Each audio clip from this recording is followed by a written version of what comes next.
violent. On est le 26 juin 1924 à Saint-Donat. Oui, la guerre est arrivée. Mais là, je travaillais à la chaussure après. Ah oui, parce que ça n'avait pas bien marché avec le mécano. J'étais rentré à l'usine. Automatiquement, on baignait dans une ambiance, moi syndicale, d'autres pour autre chose. Et il faut dire, pour être bien complet, qu'à l'époque, j'étais très catholique. L'appel de Pétain qui dit qu'on a perdu, etc., ça m'avait retourné. Ouais, c'est assez bizarre, d'ailleurs, j'étais encore gamin et j'avais pris cette déclaration de dire qu'on était vaincu, etc. Je ne sais pas si je ne me rappelle plus ce qu'il y avait exactement, mais enfin, l'esprit général, c'était de dire qu'on était vaincu, qu'on était foutu, quoi. Et c'est pas possible. Les mouvements de jeunesse étaient florissants à l'époque.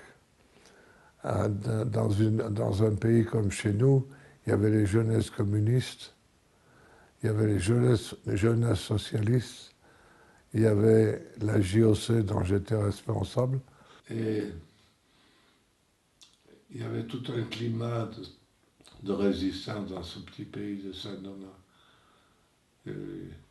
Puisque nous avons eu des gens comme Aragon, c'est pas lui qui nous a convertis. Hein. Il était là pour se cacher. Bon, mais ça c'était son problème. Il y avait le pharmacien, il y avait le boulanger, il y avait on était tous plus ou moins résistants, quoi. Mais sans. Tout à l'heure, on m'avait dit, vous êtes entré au maquis, moi je suis jamais allé au maquis. Enfin, je suis allé pour faire porter des messages, puisque j'étais agent de liaison entre les différents maquis. Noir était un parachutiste qui avait été parachuté par là dans les coins. Et sa mission était de regrouper les maquis. Parce qu'il y avait le maquis Bosambo, il y avait le maquis Tartampion, le maquis machin. C'était certainement pas terrible. Et comme action, et puis c'était même dangereux parce que à force de se démultiplier, on risquait d'un jour de tomber sur. Voilà. Donc, c'était plus une ambiance générale qu'une adhésion. En plus, il y avait pas mal de familles de Saint-Donat qui étaient résistants, les familles Lémonon, Chancel, tout ça, c'était des gens qui vraiment. Le docteur Lemonon, père, était ce vieux toubib, ce toubib de campagne qui disait je te soigne, je ne te demande pas si tu as pour payer. Le 15 juin à Saint-Donat, ça a été une journée de représailles des Allemands sur Saint-Donat. Ils sont arrivés, paraît-il, ils étaient presque 1 millier, donc ils ont tout envahi, heureusement que nous, on était partis. Enfin, ceux qui étaient intéressés par la question, et ils ont violé une centaine de femmes. Ouais, ça a été une journée terrible. Et moi, j'y ai échappé bêtement. Je finissais une liaison dans un maquis qui était du côté de Montchenu, c'est un petit pays du coin. Et il était tard. Et le chef du maquis de la baraque où ils étaient, me dit tu vas pas repartir à bicyclette. J'avais couché chez au maquis. Et le matin, et ça c'est intéressant, et le matin il me dit je vais te donner un pli, tu le porteras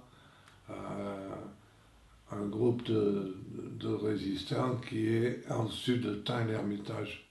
C'est pas loin. Bon, on est parti à 4 parce qu'il fait mes copains avaient autre chose à faire. Et la mission n'était pas grande, c'était de dire que l'autre maquis était bien en place, enfin, etc. Et alors là, on s'est séparés, on était 4 agents de liaison. Et comme on passait à Saint-Donat, on est allé même boire le café chez un des gars qui était avec nous. On a bu le café chez un dénommé Bert. Et puis, donc, on est parti là-bas, on s'est divisé, mais enfin, passons sur des détails d'exécution. On s'est divisé, et moi, je suis allé faire une liaison à un endroit, enfin, et un de nos copains, des 4,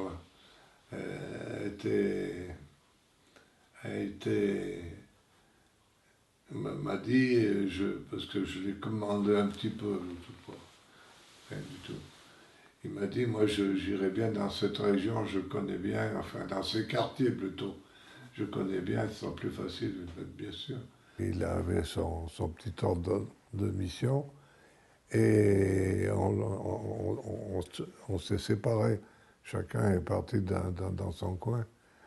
Et lui, avec son message, a monté, et vous verrez, il y a une chapelle. Voilà, vous voyez la chapelle. Donc, lui, il devait aller vers la chapelle. Il y avait un détachement de Bozambo. Bozambo, c'était un maquis aussi, ça. C'est une équipe de maquisards, quoi. Et lui, donc, il me dit, moi, je vais les rejoindre. Je dis, ben, va les rejoindre. Et en allant les rejoindre, il s'est fait prendre par les Allemands. Il a cru que c'était des maquisards qui se cachaient derrière les vignes, tu vois. Et il les a appelés, tu parles. Bon, donc il a été fait prisonnier, ils l'ont mené à Hérôme. Voilà, ils l'ont mené à Hérôme et ils l'ont fermé dans la classe, à l'école. Ça, c'est les Allemands, alors, ça. Et à la fin de la guerre, quand il y avait une petite bibliothèque dans un coin, et l'institut qui était venu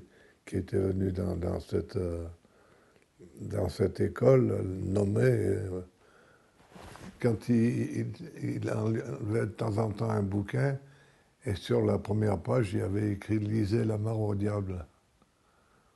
Une connerie qui est écrit là-dessus, enfin bon.